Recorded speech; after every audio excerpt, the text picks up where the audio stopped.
High, welcome back to my channel Pratyush Supriya Roy blog. সেদিন ছিল জগদ্ধাত্রী পুজোর ভাসান। তো আমরা ঠাকুর দেখতে যেতে পারিনি বলে আমরা কাছ থেকে সবাই চলে এসেছিলাম ঠাকুর ভাসান দেখার জন্য।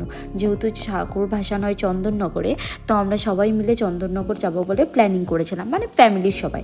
তো ফার্স্টে আমি দেখালাম ওটা আমার দাদা, তারপর আমার বিএমের বোন, তারপর আমার বিএমের মা, তারপরে আমার মা, তারপর পিঙ্ক কালারের যে জামাটা পরে হাঁটছে ওটা আমার বিএম, তার পাশে আমার বোন মানে পিসির মেয়ে। তো তখন বাজের রাত 11টা 5 এরকমই হবে। তো আমরা লাস্ট ট্রেনের মতন ধরে ভাবছিলাম যে শ্যামনগর স্টেশনে যাব, ওখান থেকে ফেরিঘাটে গিয়ে আমরা গঙ্গা পার হব। তো এইখানটায় আমি একটুখানি ক্যামেরা করছিলাম বলে আমার বিয়ে ভাসাচ্ছিল। আর সেই দিনে চাঁদটা ঠিক এরকম সুন্দর উঠেছিল। আমরা গল্প করতে করতে ইছাপুর স্টেশনে চলে এসেছি। এই দেখো ইছাপুর স্টেশনটা। আর আমি এখানে এটাই বলছিলাম, একটা 7 আপ কেনা হয়েছে, তো আমি জানি না আমার বিয়ে আমাদের সবাইকে দেবে কিনা, কারণ আমরা খাবো না বলেছিলাম। তো এই জন্য এটাই আমি এখানে বলছিলাম। এই যে এইটা হলো শালি আর জামাইবাবু, ঠিক আছে? এরা যখন রাস্তায় বেরোয় এরা এতটাই চিপকাচিপকি করে, ঠিক আছে, যে দাদার বউ এটা, কিন্তু ও সঙ্গে থাকে সবসময়, ওর হাত ধরে চিপকা চিপকি দেখো কেমন ঢং করছে, ঠিক আছে? আর আমার ভাগ্যিস আমার বরের কোনো শালি নেই, ঠিক আছে? না হলে যে আমি কি করতাম এরকম যদি সামনাসামনি যেত।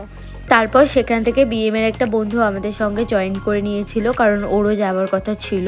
তখন ঘড়ির কাঁটাতে বাজে 11টা 19। তখন আমরা স্টেশনে দাঁড়িয়ে অপেক্ষা করছিলাম কখন আমাদের ট্রেন আসবে। অবশেষে ট্রেন এসে দাঁড়ালো। আর এই ট্রেনগুলো ছিল নতুন ট্রেন, ঠিক আছে? এই ট্রেনগুলো সত্যিই দেখতে অনেক সুন্দর লাগে। তারপরে এই কথা বলতে বলতে আমরা ট্রেনে উঠে গেলাম। ট্রেনে শ্যামনগর ঢোকার আগে অনেকক্ষণ দাঁড়িয়েছিল। অবশেষে ট্রেনটা ছাড়লো, আর ছাড়ার পর এই স্টেশনে এসে ঢুকলো। আর এটা হলো শ্যামনগর স্টেশন, যেখান থেকে আমাদের ফেরিঘাটের দিকে যেতে হবে। ফেরিঘাটের দিকে যাওয়ার সময় আমাদেরকে অটো বা টোটো ধরতে হবে। টোটোটা ধরে আমাদের ফেরিঘাট অবধি যেতে হবে, যেহেতু ওখানে হেঁটে অত দূর যাওয়া যাবে না। তো একটা টোটোর মতে আমরা কোনো মতে 8জন খুব কষ্ট করে বসেছিলাম, ঠিক আছে? সামনে আমার দাদা আর বিএমের বন্ধু বসেছিল, আর আমরা এপারে এই কজন বসেছিলাম। তারপরে সেখান থেকে টোটোতে করে গল্প করতে করতে যে যাচ্ছি। তারপরে কিছু দূর গিয়ে আমরা মানে ওই পারে যাওয়ার জন্য লঞ্চে যাব বলে সেই লাইনে দাঁড়িয়ে পড়লাম। তো ওই লাইনটা সত্যি সে অন্যরকম ছিল। সেই লাইনে দাঁড়িয়ে থাকতে থাকতে অবশেষে আমরা গঙ্গার দেখা পেলাম।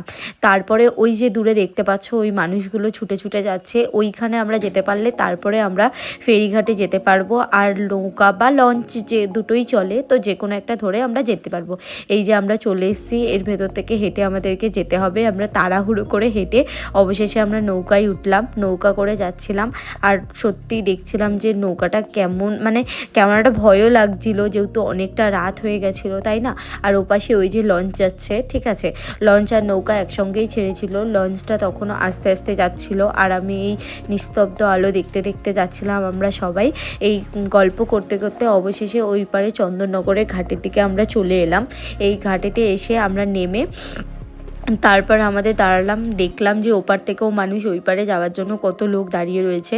তারপরে হেঁটে যেতে যেতে দেখলাম যে হ্যাঁ, ভাসান শুরু হয়ে গেছে।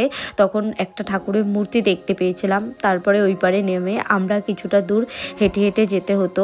তারপরে এখানে একটুখানি মেলা টাইপের দিয়েছিল, মানে কিছুটা দোকান ছিল, মেলা ছিল না, মানে কিছুটা দোকান ছিল। তো তারপরে দেখলাম একটা মণ্ডপ অবশেষে ফাঁকা হয়ে গেছে। আর যেতে গিয়ে এই বাড়িটা অসাধারণ ছিল বাড়িটা, তাই একটু আমি ক্লিপ নিয়েছিলাম অল্প একটুখানি। তারপরে কিছুটা দূর হেঁটে গিয়ে দেখলাম যে আর একটুখানি সামান্য গেলেই আমাদের ওই ভাসান যে গঙ্গার দিয়ে হয় সেই গঙ্গার ধারে পৌঁছে যাব। অবশেষে আমরা পৌঁছে গেছি, আর এখান থেকেই শুরু হলো আমাদের ভাসানের ঠাকুর দেখা স্টার্ট।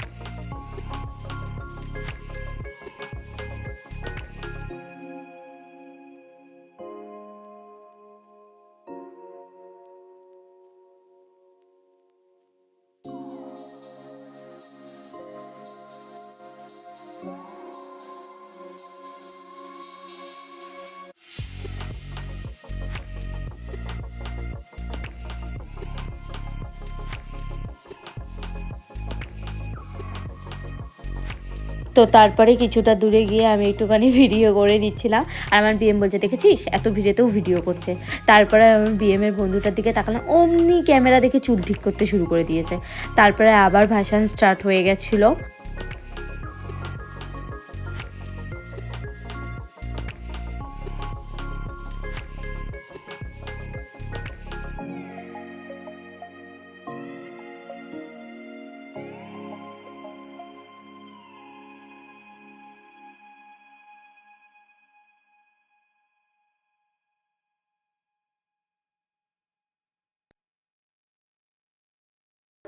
তারপরে এখানে এসে দেখি এরা কি নাচানাচি করছে, আর সত্যি বাজনাটা সেই লেভেলের বাজছিল, এত ভালো লাগছিল। আর এখান থেকে ওই মানে গেটটা এত সুন্দর লাগছিল, লাইটিংটা হেবি সুন্দর করেছিল। তারপরে আমরা আর ধৈর্য ধরে থাকতে পারছিলাম না, বললাম যে একটুখানি নেচে নিই। তারপরে এটাই আমাদের স্টেপ ছিল, জানি না কীরকম নেচেছি, এটাই আমাদের স্টেপ ছিল ভিড়ের মধ্যে। আর মানে সেরকমভাবে নাচতে পারিনি।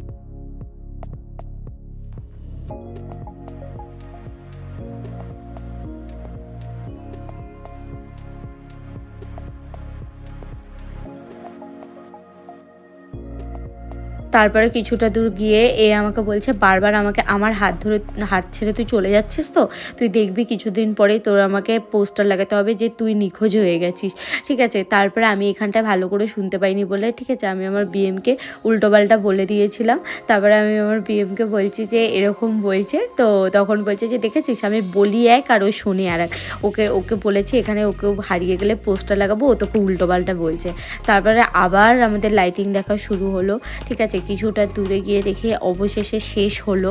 তারপর সেখান থেকে দাদা বললো যে চল এবারে বাড়ি যাওয়া যাক, আর দেখে লাভ নেই, কারণ কালকে মানে তারপরের দিন আমার ডিউটি ছিল, ওই জন্য করে আমরা তাড়াতাড়ি করে চলে এসেছিলাম। তো এখান থেকে লাইন দেওয়ার পর তারপর আরেকটা লাইনে আমাদের টিকিট কাটার জন্য ডাকছিল, তো সেখান থেকে আমি চলে এলাম অন্য একটা লাইনে টিকিট কাটতে। টিকিটটা কেটে এখানে দেখালাম, দেখে নিয়ে আমাদেরকে টিকিটটা ছিঁড়ে দিল। সেখান থেকে আমরা সামনের পথে হাঁটলাম। দাদা এখানে জিজ্ঞাসা করছিল কি হলো, উনি হাসলো কেন। আমি ক্যামেরা করছিলাম বলে উনি ভাবছে ব্লগ হচ্ছে, তো ওই জন্য করে উনি হাসছিল। তো তারপর আমরা সবাই মিলে এখান থেকে হাঁটতে শুরু করে দিলাম। হাঁটতে হাঁটতে এটা বিএম, এটা আমার বোন, ওই যে পেছনে আমার মা, আর ওই যে বিএমের বন্ধু আসছে। আর যথারীতি সামনে যারা থাকবে শালিয়া জামাইবাবু তারা হাঁটছিল। তো এরকম হাঁটতে হাঁটতে আমরা অবশেষে গঙ্গার ধারে এসে পৌঁছালাম। তো ততক্ষণে ইনি আমাদের বলছিল যে ওই দিকে গিয়ে দাঁড়ান, কারণ যথারীতি লঞ্চ ভর্তি হয়ে গেছিলো, ওটা ছেড়ে দেবে, ওই জন্য করে ওপারে গিয়ে অপেক্ষা করতে বলছিল। ততক্ষণে আমরা অপেক্ষা করছিলাম আর দেখছিলাম যে কখন আমাদের লঞ্চ এসে পৌঁছাবে। তারপরে অবশেষে আমাদের লঞ্চ আসলো, আর ওপারে ওরা সবাই লাইন দিয়ে বসেছে। ওটা বিএমের মা, বিএমের বোন, আমার বোন বিএম, আর আমার মার এপাশে আমি আর বিএমের বন্ধু আর আমার দাদা বসেছি।